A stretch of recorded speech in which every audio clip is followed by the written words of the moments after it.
Hey guys, as I said in my Pick'ems video, I plan on doing daily recap quickfire videos where I touch on a positive, negative, and indifferent performance from the major and kind of expand on it a little bit while trying to keep the video around 5 minutes long. As a disclaimer, as I make this video, the Cloud9 and Greyhound Gaming match just came to a conclusion. It's very early in the morning for me. It's been a very, very long day of Counter-Strike.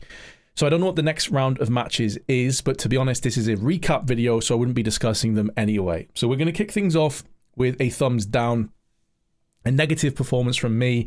I think a dishonorable mention is Double O Nation, who've looked, I would say, the worst team at this major so far. The stats don't lie. Minus 23 round difference over 2 maps with only 9 rounds won. Yes, they've been against 2 legit teams in Bad News Eagles, who are 2-0, and Furia, who are 1-1, but I still don't think that that is a good enough showing from Double O Nation when you consider that they have the likes of coldzera, when you consider they have the likes of Taco in their lineup, in their roster, on Brazilian soil. That was very disappointing indeed. But the team that I'm going to be focusing on here is Cloud9, and I think most people looking at Cloud9 and thinking, what the hell's happened here, guys? A team that's expected to not just breeze through the challenger stage, but I would argue get through to the playoffs, get to the quarters, semis at bare minimum, ranked 5th in the world, a team that now has a lot of experience on this squad. It's no longer just Hobbit that is the grizzled veteran and the rest of them are new plucky underdogs. These guys have been around long enough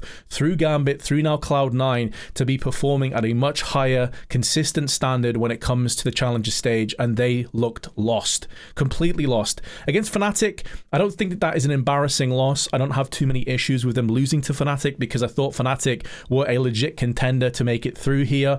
My concern though was I thought it might be a bit too early, a bit too soon for this roster, that I'd be way more excited about this team when it comes to the next major in Paris rather than here once they've had longer to click together. Vasher, very low amounts of experience but didn't show it in his games. This is Mezzi's first major as their IGL, as their shot caller as well, of course. So I had my concerns, but I don't think that's an embarrassing loss for Cloud9 in their first matchup of the tournament. Any jitters, any anxiety is sure to be found there, and a lot of teams start slow. My concern is their loss against Greyhound. Now, I don't want to take anything away from Greyhound here at all. I take no pleasure in putting them as my 0 and 3 pick because these guys as a core have been in situations in the major in the past where they've been knocked out 0-3. They've kind of been manhandled by most teams. I'm so genuinely happy to see the boys get a win, get a huge upset. It's going to do confidence a world of good, and I know in that region of the world people are going to be so hype about this win, and they absolutely deserve to win this match.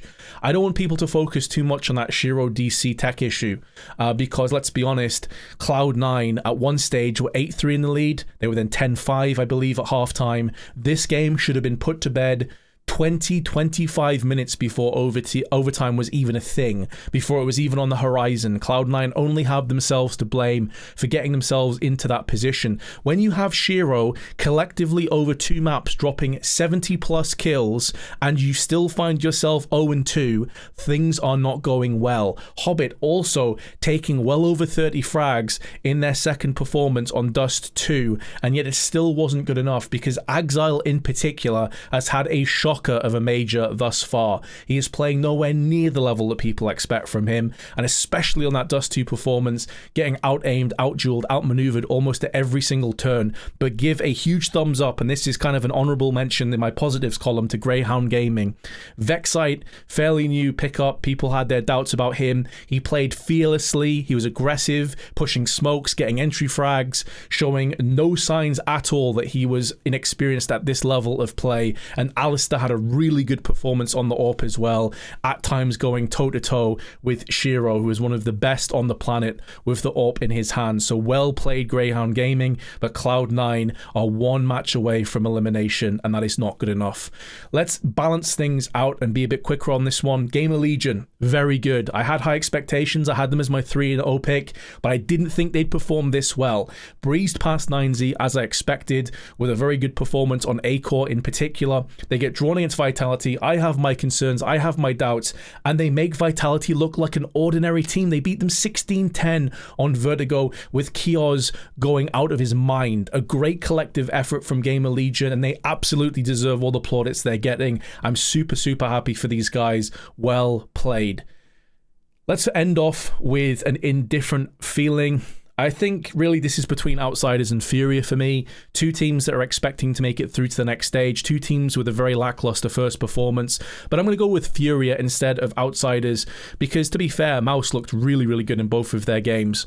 Furia against Big to kick things off. If you told me, if I was complete unknown, I didn't know what was going on in Counter-Strike, and you said to me one of these two teams has had a fairly recent roster change, one of their players was ill and in comes a replacement, I would have said Furia hands down was the team that was not playing to their full 5 core, and yet it was Big. Furia looked so lost on that T side. They were getting picked apart from just nades. Utility was on point for Big. Great flashes into peaks on their CT side. And Furia, KScerato and Yuri, they're great heavy hitters and fraggers, but when you're getting just comprehensively outplayed off utility alone, that's where there's issues. Their T side was completely lackadaisical. It looked totally uninspired, and Big had their way with Furia. Furia did bounce back and beat Double O Nation, but as I've already discussed, Double O Nation have looked really, really poor at this major, so I'm not really looking too much into that. So an indifference for me on the side of Furia. Let's bring up my pick'em so you can all have a good laugh. It just goes to show that one result, one performance can change it all for you. If if Greyhound had a loss against Cloud9, things would be looking very, very good. As it stands, though, we still have every chance to get at least 5 right here. I think Gamer Legion will be a solid pick to get 3-0. 0-2 for Cloud9 is rough. 0-2 for Imperial, which were my massive gamble pick, which I explained in my pick'ems. If you want to know my reasoning for picking some of these teams, go back and watch that. I'll leave that in the description box below. But for now, guys, thank you very much for watching. Post in the comment section who you think was the ups, the downs, and the indifference, and we'll see you in the next video. Peace for now.